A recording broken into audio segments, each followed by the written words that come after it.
I want to carry forward a couple of themes from Bill's talk, right? First of all, this theme, as you'll see when I go through the teaching of the church on in vitro fertilization, there are two main issues here. The issue number one is in vitro fertilization is an injury or a harm to the marriage and the couple.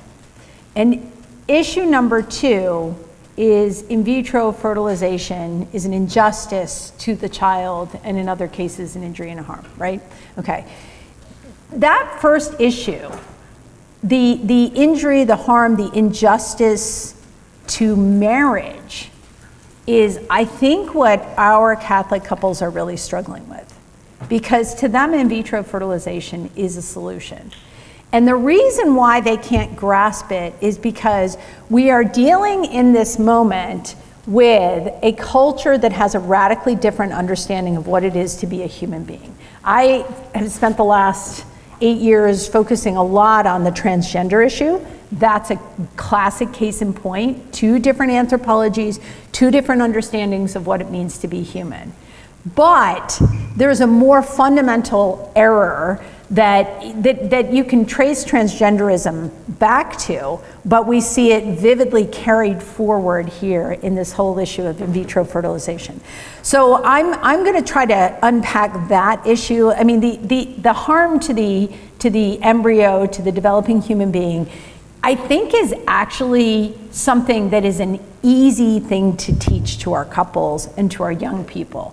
It's much harder to get our couples past the idea that they can somehow do ethical IVF. They think they can.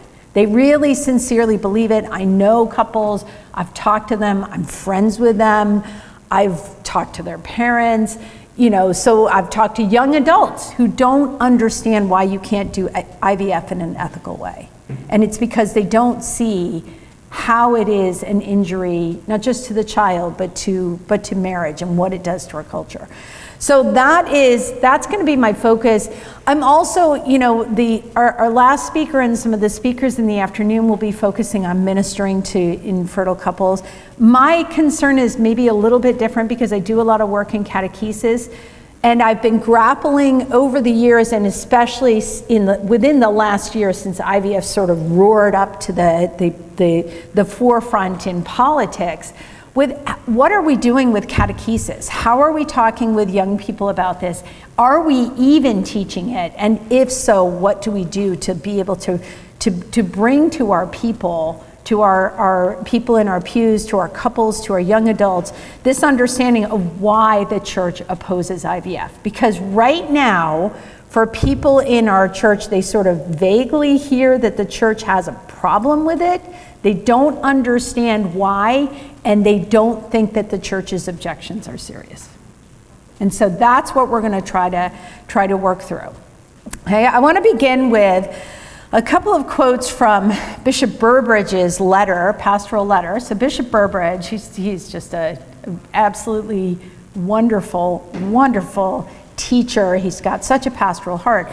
But he was the first among the bishops to really, within this past cycle, to really focus on speaking to his people in his parish about in vitro fertilization and why it's a problem, okay?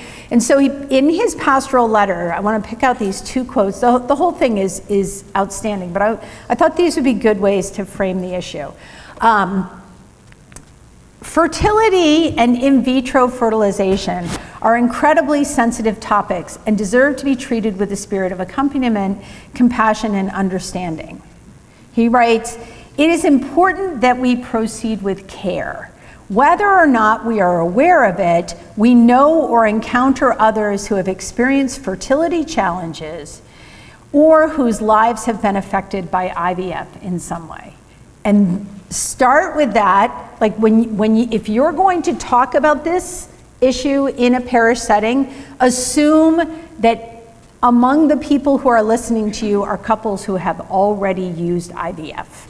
So it's not that and we need to be able to minister to them, right? It's not just that we're trying to reach the couples who are contemplating it, you also have a sizable population in your Catholic Church of couples who have already used it and who have their children, their IVF babies, sitting next to them in the pew.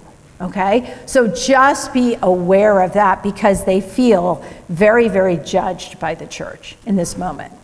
Bishop Burbridge also goes on to say, I have observed with pastoral concern the growing acceptance of IVF as an apparent solution to the heartache of infertility. More darkly, I have also observed the growing demand for IVF as an instrumental means to procure a child through surrogacy outside the context of marriage and family life, or even to create a child eugenically with specifically desired characteristics while eliminating other children in the process. Okay, so that's what's at stake, right? It's not just initially where it started out in the 1978 and the 1980s when the industry was just taking off, where it was infertile couples. Now IVF has morphed into something that is just sizable. Before we go into exactly what the church teaches on IVF, though, I want to take a minute and just recap what the church teaches about conscience. Because this is an issue where a couple is exercising their faculty of conscience to try to discern whether or not to go ahead with using IVF. Okay? This is a picture of John Henry Newman, recently proclaimed a doctor of the church. You know, you cannot have, this is a screenshot from an article by Father Raymond D'Souza in the National Catholic Register, and it's fantastic. And he notes, there cannot be any Catholic moral theology without a proper sense of the centrality of conscience. Okay, so how do we explain that? Start with that before you do any moral teaching. You have to be able to go over what the conscience is. Okay, so the first thing you do is you need to explain to your OCIA participants, or your pre-Cana couple, or your young adults, or your students in your religious education class. First thing is, how do we evaluate the goodness of an action? Okay, aside from the fact of, ontologically, did you complete the action? Okay, we're going to put that aside and take that out of, because that's not really important for our moral calculus. Well, you look at what is actually done. So the object, okay, that tells you what kind of act it is. You look at the circumstances. What is the situation? And then you look at the intention. What is, in this case, the couple trying to do? So object, what are they doing? They are creating life in a laboratory, right? Using technology to manipulate the gametes to come together. So it's the creation of a person outside of the conjugal act. Circumstances. Well, the circumstances, you can, in the sort of the best case circumstance, it's a married couple. But we also have seen recently people using IVF to, engage in eugenics, or people using IVF so that same-sex couples can have children, right? So the circumstances can either aggravate or not really mitigate, but they can definitely aggravate what's going on. And then the final thing is the intention. And here's where your couples are going to be, right? Because in most cases, the intention of the average married couple that is using or contemplating or has used IVF, the intention is a good one, right? Their basic fundamental intention is a desire to have a child, which is a natural desire, right? Nevertheless, the intention, while that can speak to your moral culpability and your responsibility and the extent to which it's a willful disregard of what God wants you to do, it doesn't take away the fact that the object of the action is still intrinsically evil, right? And that's what intrinsically wrong, illicit, we see this throughout the church's documents. It uses the phrases, the church continually uses the phrase illicit, intrinsically immoral, unacceptable, right? Again and again, driving home the fact that what's actually happening here, regardless of the intention of the couples, is something that's wrong. This is still an important calculation to use to explain to people, though, because they need to know that the church holds these things in tension. We can look at what you've chosen and say, that was wrong, you shouldn't have done that, while still saying, we're not saying you're a bad person. We're saying you chose something wrong, but we also understand what led you to that situation, okay? And that's with any action, right? So where does conscience come into play? Well, just as like a quick thumbnail sketch, conscience is your intellect taking general moral principles, including the most basic one, do good and avoid evil, and applying it to your particular situation, right? I should do good and avoid evil, right? How do I do it today in my life, okay? I should preserve the species. We can look at the principles of the natural law. It's important to preserve the species, to respect human life. How do I do that while still contemplating this action, IVF, that we know results in the death of many embryos, right? John Paul II in Veritatis Splendor, which is, Bill was talking about the theology of the body. My go-to is Veritatis Splendor. I think it's the most underappreciated encyclical ever. But he describes the conscience. Now, our culture views it as an interior dialogue that a human being has with himself. But he said, at its heart, it is a dialogue of man with God, who is the author of the moral law, okay? However, we live in a culture where we have these very erroneous understandings of what conscience is, okay? And so if you talk to your average 12th grader, your average college student, your average couple preparing for a pre-K, what do they think about conscience? They think your conscience is sort of this interior supreme judge handing down edicts about what's right or wrong, but only by consulting and thinking about your own desires and your own feelings. They think that any moral judgment that you make must be true because it originated in your own conscience. They think that the criteria for something being right is just that it's a sincerely held, authentic belief, and it brings you peace at the end. They think that if you make a judgment and you're acting following your conscience, it must mean that it's never wrong. And what they don't look at is they don't look at the fact that if you support that understanding of conscience, you're embracing an understanding of freedom as an absolute, right? Where you're judge, jury, and executioner, and it has to do only with your own desires. John Paul II in Veritatis Splendor warns that whenever you embrace sort of the self-referential conscience and the idea that you as a human being are not answerable to God, you end up embracing an understanding of freedom that ends up treating the human body as a raw datum, as raw material that is devoid of any meaning and moral values until freedom has shaped it in accordance with its design. Now remember this phrase from Veritatis Splendor, because when we talk about how the IVF industry regards the embryonic person, this is what we're going to hear. It's all language that is laden with how do you value that embryonic that embryo. They wouldn't even say person. How do you value that embryo?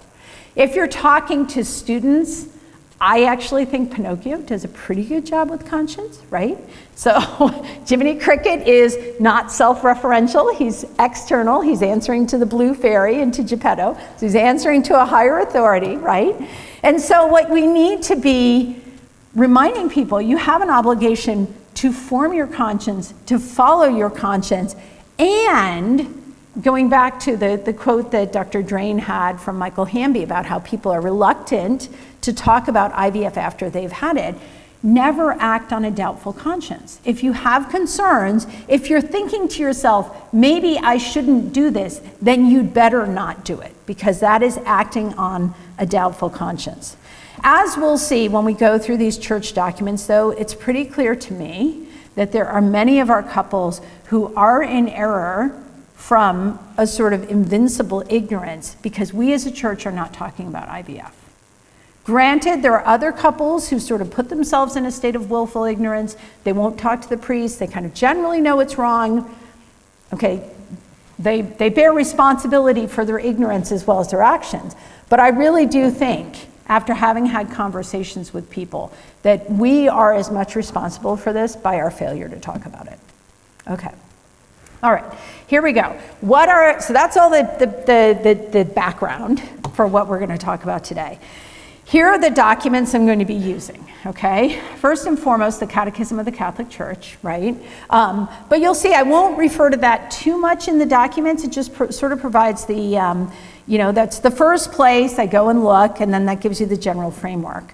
The other controlling text that you would want to use would be Donum Vitae, written in 1987, Dignitas Personae, written in 2008, and then there was a small piece on surrogacy in Dignitas Infinita in 2024. And of course, if you want a summary to give to people, Bishop Burbridge's letter, again, it's just, the tone is wonderful. He must sip decaffeinated tea and smile as he's writing these things, because his tone is just amazing. All right, teachings on IVF are inseparable from our teachings on marriage, okay? So what does the church say about marriage?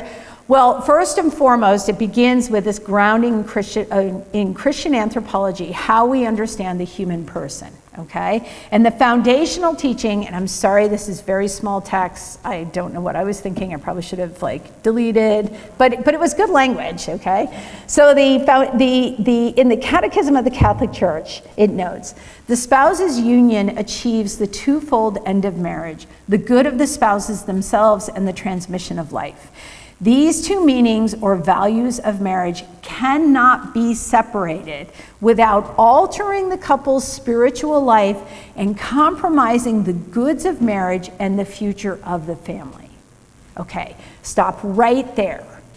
Your average couple in your church does not believe that. I will show you a little later on. There's a Pew survey that 83% of American Catholics believe that the church needs to change its stance on contraception. So they do not believe that first point from the Catechism. They really are convinced that contraception is responsible reproductive care, and it has nothing to do with, it doesn't affect them in any way, okay? The Catechism goes on to say, this particular doctrine, expounded on numerous occasions by the magisterium, is based on the inseparable connection established by God, which man on his own initiative may not break, between the unitive significance and the procreative significance, which are both inherent to the marriage act. The transmission of human life has a special character of its own, which derives from the special nature of the human person. We are not like other animals. Our conception is laden with moral importance. We are intended to be brought into the world in a way that speaks to the natural moral order that embeds the person in a relationship from the moment of conception. Son or daughter, child in a family with your mother and father there. The transmission of human life is entrusted to a personal and conscious act. In other words, the parents will to engage in the marital act and to be open to having a child, and as such is subject to the all holy laws of God. So yes, God can tell us that having sex under certain occasions, trying to avoid having a child using illicit means, trying to have a child without the context of the marital act, all of those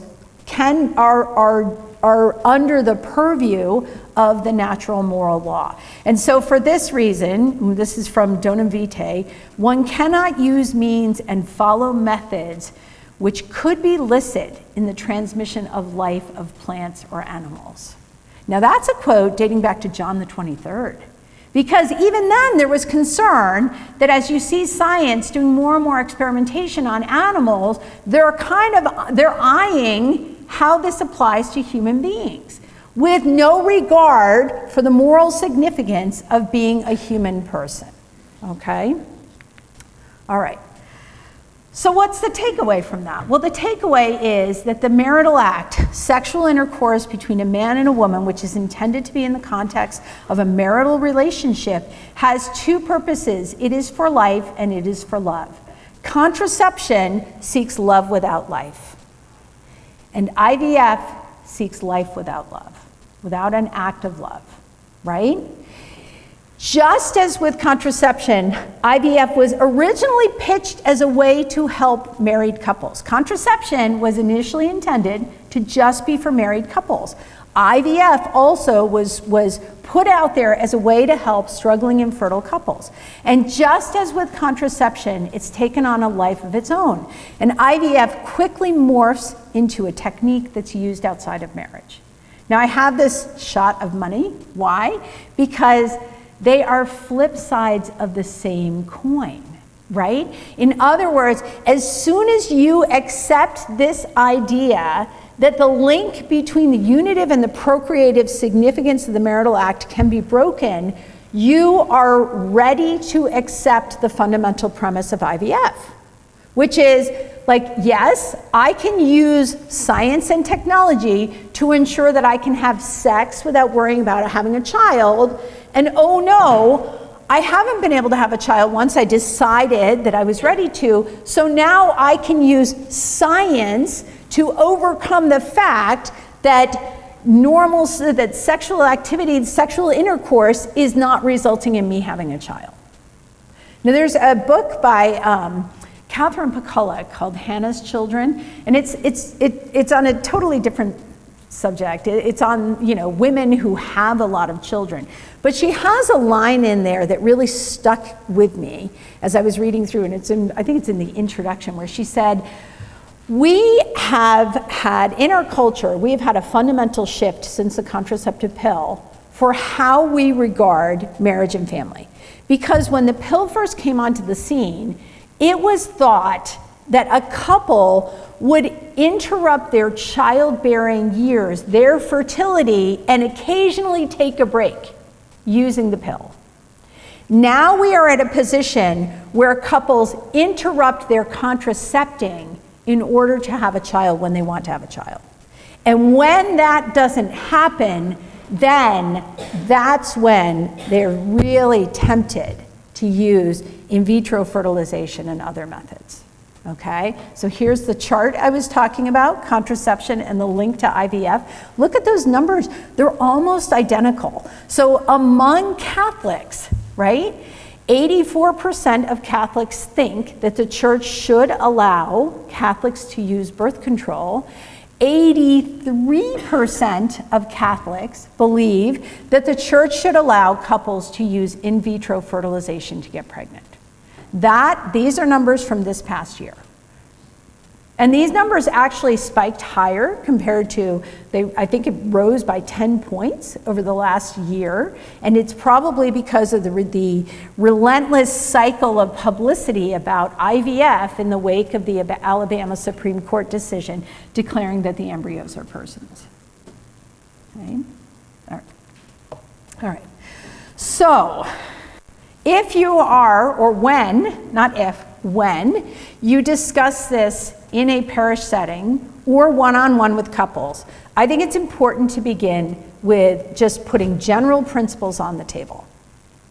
Now, the reason why I think it's necessary to do this is because every single time I have broached IVF, like giving a pro-life talk or talking to a group of people, if I don't begin by putting these general principles out on the table, you see an immediate visceral response from people who are in your audience. And those are the people who know somebody who is probably very dear to them, or maybe they themselves, who has used IVF to have a child. And this has been going on since, for like decades. Every single time, if you mention IVF, you will see people bristle, okay?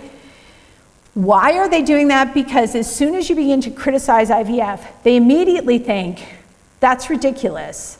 I have my grandchild because of IVF. How dare you say that? Are you saying you don't value or love my grandchild? okay? So general principle number 1, the child is always good.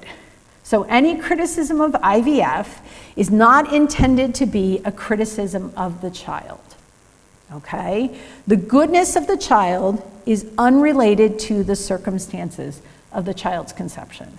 Now, I also want to warn you that I've heard people, in talking to people who are involved in catechesis, people are very quick to bring up the fact that a child who is conceived via rape is, we welcome and love that child and acknowledge that that child has dignity. Yes, but if you bring up rape in this context, what do your couples hear? What do your families hear? Like, what? You're thinking, that like a rapist is a violent criminal, and this is just my son or daughter who used IVF trying to have a baby. Are you kidding me? That's a horrible comparison. So please don't make that comparison. I think maybe you can talk about how we welcome and love children who are born to single mothers, right? That's a little less judgmental, okay? But I really think, having been in these conversations, that the rape comparison is not a good one, okay? All right. Second general principle, the human being must be respected as a person from the moment of conception, with an identity, a developmental trajectory, and this is beautiful language, a personal presence all his own. Now, this is language from Dignitas Personae, and I will tell you the reason why I love that language of a personal presence is because we are so reductive in our understanding of the human person that we equate personhood with brain function. We equate ensoulment with brain function. And very often people do not understand how to characterize a human embryo. Because in their mind, a human embryo might as well be a gamete. It has no more moral significance than the eggs and sperm individually. Why? It doesn't have a brain. It's just a clump of cells. It doesn't seem to be it doesn't look like a human being. So we have to put that out there. This is a human person with a personal presence. If you think about that, a personal presence, and then you think of taking that tiny little human being with its own personal presence and putting it in cryo storage, that is a horrifying thought, right? It's only permissible in people's minds because you're just storing specimens of tissue in the cryo storage, not an actual human being. And so we've got this weird disjunction in our culture, which really has to do with the moral status or the anthropological or ontological status of the embryo. What exactly is it? We must be hammering home that it is fully human. It is a human being with that own personal presence. Donum Vitae uses various terms to convey that. The embryonic human body. A human embryo. It asserts it has full anthropological and ethical status. John Paul II describes the embryo as having all the rights that are owed to any other human being, right? So we drive home, that's what that embryo is. I don't know how many of you had a chance to watch the podcast where Ross Douthat interviewed Noor Siddiq. If you haven't watched it, absolutely this is a must watch. Absolutely, because she is a 28-year-old woman who is one of the co-founders of one of the companies that does pre-implantation genetic testing. The company's name is Orchid, and it's a chilling insight into the mentality that is animating the IVF industry, okay? So at one point, Ross Douthat asks her, do you think that the embryos that are created in the Orchid process have any kind of moral status whatsoever? And she said, I think that embryos are extremely precious. Okay, so she's talking around it. She's not going to admit there's any moral status, right? I think the embryos are extremely precious. They're the most miraculous and magical cells that we've ever discovered. Okay? They somehow differentiate into the trillions of cells that make you and me. unfortunately, I think a lot of people don't understand biology, which is like ridiculous because she's like trying to avoid biology. That is the human person from the moment of conception. And yet she won't go there in terms of saying, no, this is a child. It's just, these are precious. Why are they precious? Because all of your hopes and dreams are invested in the prospect that those magical, mysterious cells somehow can differentiate into a baby. Okay? That's where our culture is, okay? Just so you know. And at one point, Ross asked her, in the world you're describing, your mother would exist as an embryo, and someone running an orchid-style program would look at that embryo and say, we're not going to implant that embryo. Does that bother you at all? And her answer is, look, that question has extremely dishonest framing. Let me walk you through my grandma's life situation. Do you support girls getting the chance to finish high school? Do you support girls getting the chance to choose who they marry? And he interrupts her and says, someone's doing dishonest framing, and it's not me. But they can't, they're avoiding it, they're talking around it. So as a general principle, put out on the table that the embryo has that personal human status, okay? Next general principle is that marriage is this lifelong covenant characterized by permanence and exclusivity. Procreation then is the active, direct cooperation of the spouses in this unity and exclusivity with God in the creation of each new soul. Introduction of a third party into the act of procreation violates the unity and exclusivity of marriage, okay? Now, here's where we get to the diminished culpability. Because while we can say, yes, that is an injury to your marriage, these parents, in my experience, there is some serious diminished culpability, especially since we're not talking about this as a church, okay? Some of them are desperate, many are ignorant about church teaching, and there is a vague sense that IVF is pro-life because it creates a baby, right? So it's sort of pro-life-ish, okay? God's design for the human race includes, so again, more of these general principles explaining it. God's design for the human race contemplates that new life occurs in the context of the love between a husband and wife, and specifically the loving embrace. It's not just enough that your husband comes with you to the IVF clinic. Your husband is an active participant in that act of sexual intercourse that God uses to bring about this new life, okay?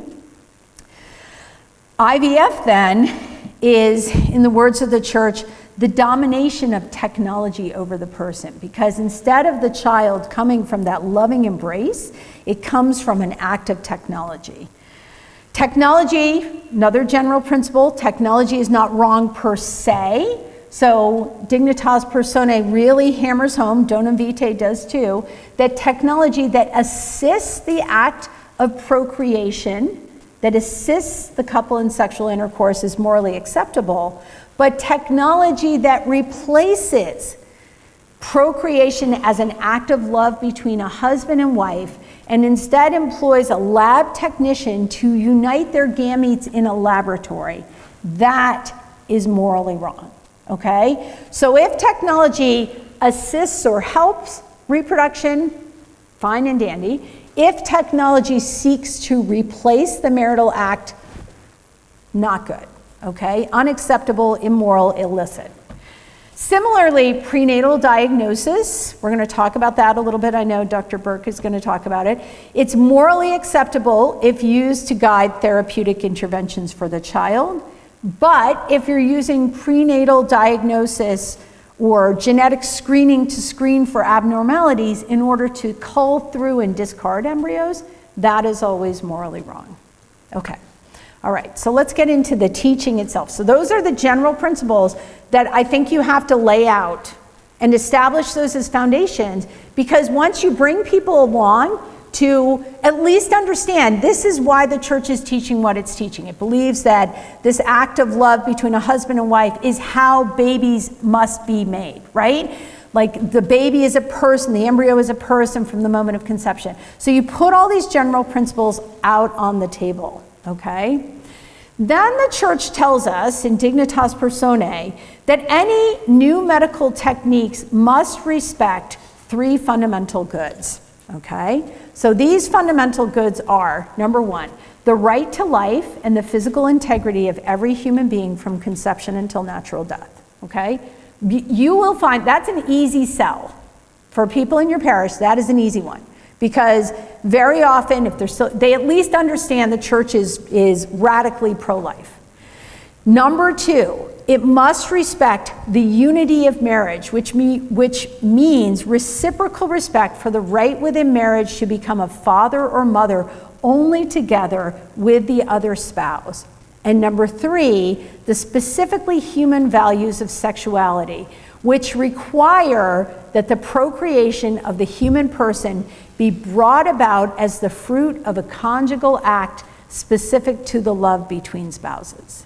Okay, if you hand that to someone in pre-Cana, their eyes are going to glaze over, so you're going to have to translate that, which is like a human being comes about as a result of the act of love between a husband and wife when they engage in the marital act, full stop. That is how human beings are meant to be made, okay?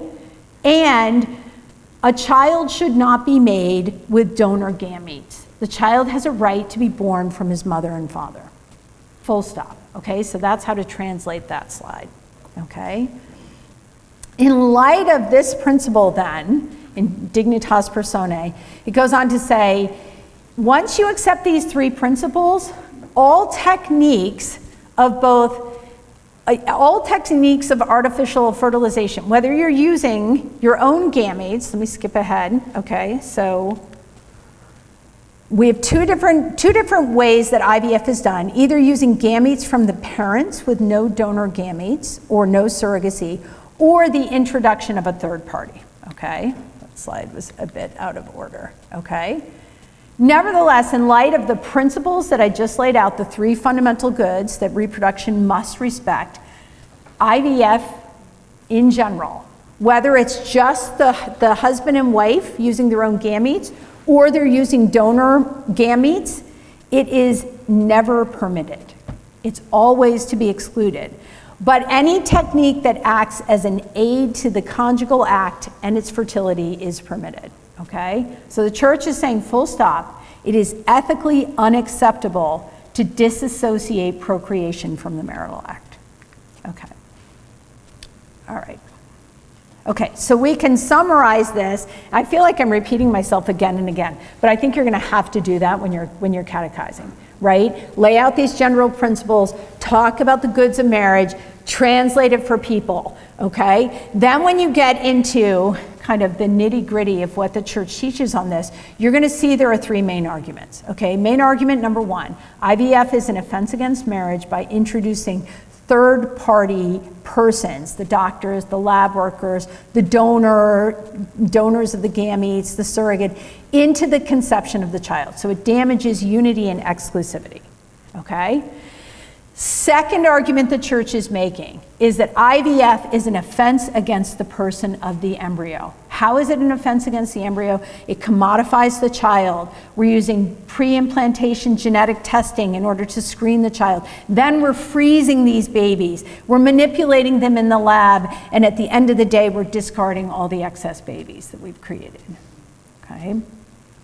The third main argument that the church is making is that there are downstream or ripple effects of IVF, which is this, that it creates a culture that is commodifying children, that believes that the right to have a child has subtly changed into the right to have the child you want. So we're no longer just accepting any child. We go through, we do the screening. It's like, I don't want a child that might grow up to have adult cancer. I don't want to have a child that might be at risk for autism. And so you cull out the embryos that in your view would lead to problems later on, okay? And the church says the desire for a child cannot justify the production of offspring. Okay. All right, so let's go to sort of the best case scenario, the one that you're more likely to deal with in a parish, which is a married couple that struggles with infertility. I put best case in quotation marks because I'm not endorsing this, obviously. But they have pro-life convictions, so they're going to use all their embryos. I have heard people say to me, I did my IVF ethically because I used all my embryos. Like that, understand that to our couples, that's the bright line. I am pro-life, yes, I did IVF, but I used all my embryos. So I did it the ethical way, okay? I've had other people say to me, well, I mean, there are all these abuses, but the church really needs to speak up and put up guardrails. It's like, oh no, we're not gonna put up guardrails because this is intrinsically immoral. The guardrail is like the full sign stop, not the this is how to do this ethically. But our couples have this idea that they can do IVF ethically if they're only using their own gametes and if they use all their embryos and they don't screen out and discard any embryos. That is the mindset, I think, that is most damaging and that we need to deal with. Nevertheless, the church is still saying, okay, we get it, couples, you're grieving, you're desperate for a child, but you're still conceiving your child via an act of technology. And in that way, it is a triumph of technology over the person. So it's breaking that link of life and love. Now we know also, right, that sperm generally is recommended to be collected via masturbation. So you're gonna have downstream consequences where in the process of entrusting yourself to this immoral process, you're going to be asked to do things that violate your conscience in other ways, okay? All right. Even in this best case scenario, if you go through IVF, your child is going to be treated like a commodity. It will be tested, graded, the embryos are going to be rated, and no matter how you respond to that, you're still going to be participating in that commodification, okay? And I would say the church's relative silence on this is really, really why we have so many couples using IVF, okay? The next sort of variety, and I'm sorry my slide, it's messed up here but not on mine, is the use of other parties in the conception of the child. So that's donor eggs, donor sperm, the use of a surrogate, even multiple parent embryos. I mean, this one I think actually is not a hard sell. Our couples understand that this is problematic, right? They understand that this is commodification. You can easily pull examples. I found in the MIT Technology Review quotes talking about repro webs, which is basically the supply chain for gametes and embryos, right? And they even compared it to, they said it recalls the way clothing brands shift their manufacturing climates while sourcing the cheapest raw materials from sprawling global supply chains. That is how the industry views this, okay? Surrogacy, again, honestly, I have found is an easy one to explain to couples and to kids, right? Because despite initially the heartwarming stories of the sister who bore a child for her infertile brother and sister-in-law, now what we're seeing is the dark aspect of surrogacy, right? The elderly man in San Francisco who had 6-year-old twins and had to keep them in a cage because he couldn't care for them. The pedophile here in Pennsylvania who went through and was able to procure a baby with no background checks. Or even, and this Wired article, if you have a chance to read it, it's psychotic. Even though there was a story recently about a New Jersey teacher who was fired from her Catholic school because she was planning to be a surrogate. She was a kindergarten teacher. But embedded in the article is this quote from her where she says, "I was so surprised because the first time I was a surrogate, I was at a different Catholic school and it wasn't a problem." Do you see what I mean by invincible ignorance? Like, what are we not telling people? She genuinely seemed to not know, didn't even know enough to hide it, right? Honestly. So you're going to find great language in Dignitas Infinita, taking a stand against surrogacy. I know I'm running up against time, so I'm not going to read that, okay?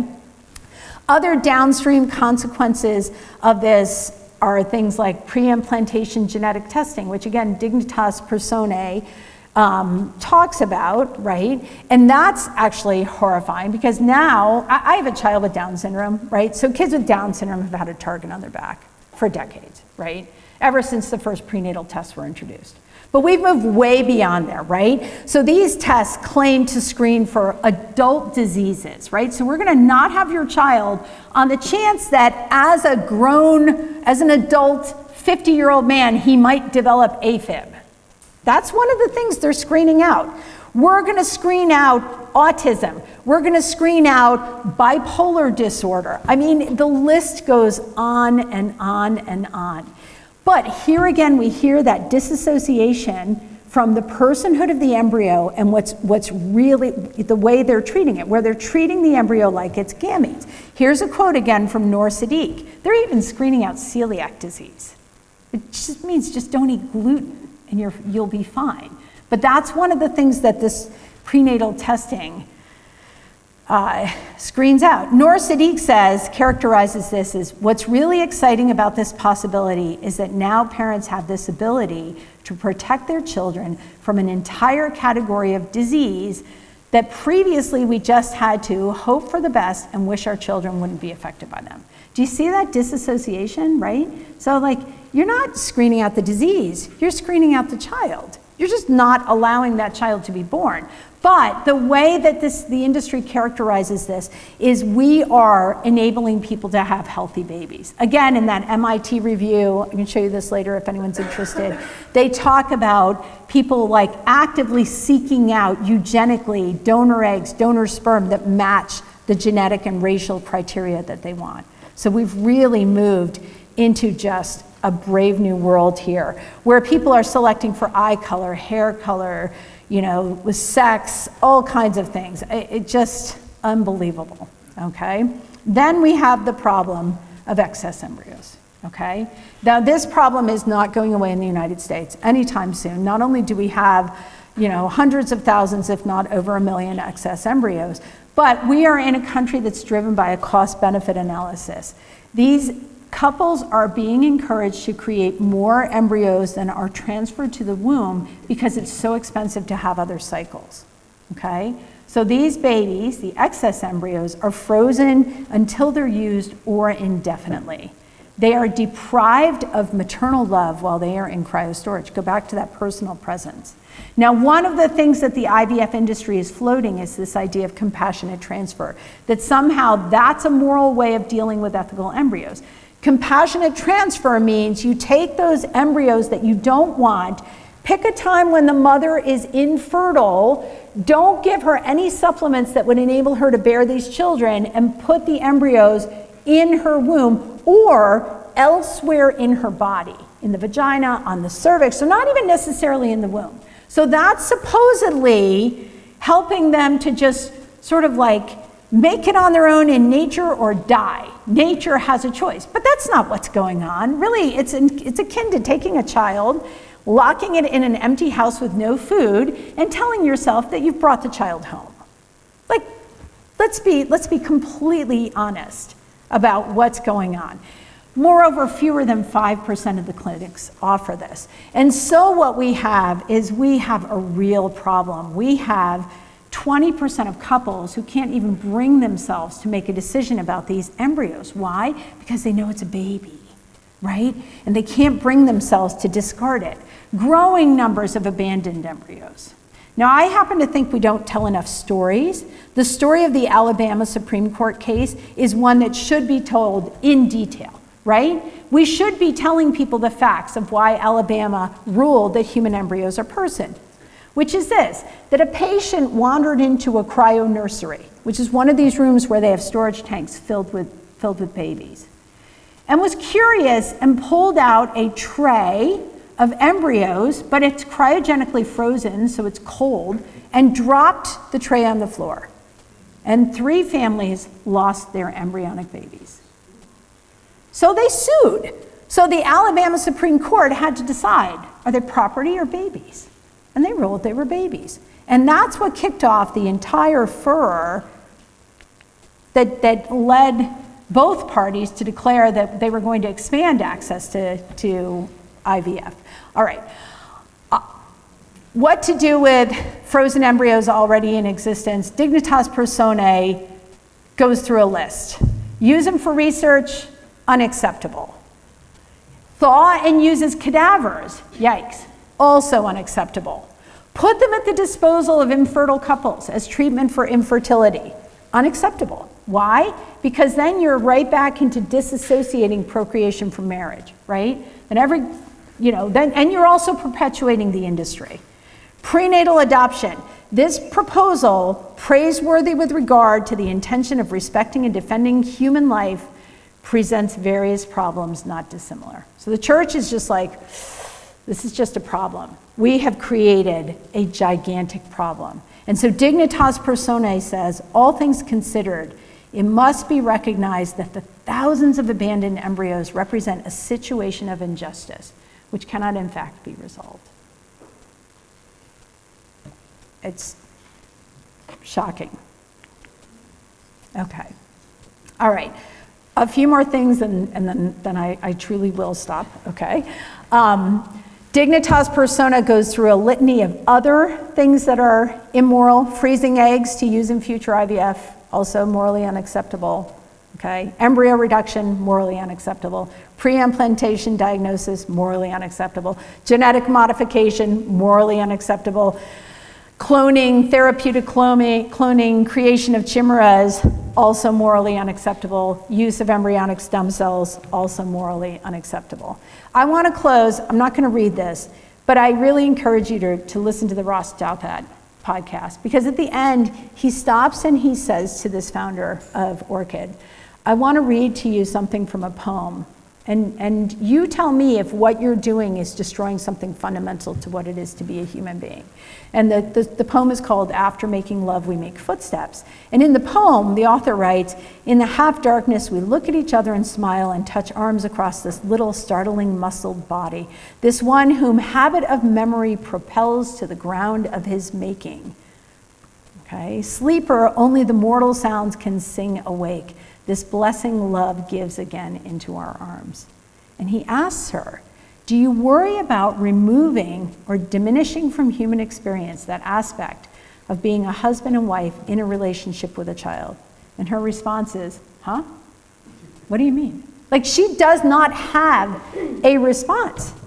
She doesn't have a response. But then she defaults to her go-to saying, which is, well, okay, sex is for fun, orchid and embryo screening is for babies. And he says to her, I didn't want to quote that to you, that's the tagline on their line. He said, because I thought it was so ridiculous. And she responds, oh, I actually think it's already true. And that's where we are.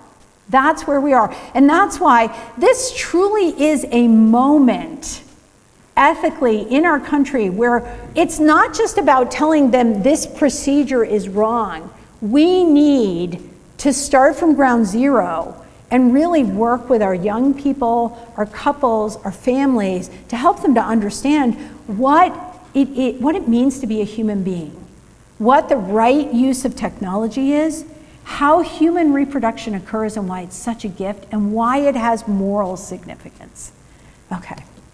And the final close, because I didn't want to be like close on doom and gloom. Behind every no, in the difficult task of discerning between good and evil, there shines a great yes to the recognition of the dignity and inalienable value of every single and unique human being called into existence. If you give any talks on IVF, if you're talking with people, you need to close with this sentiment.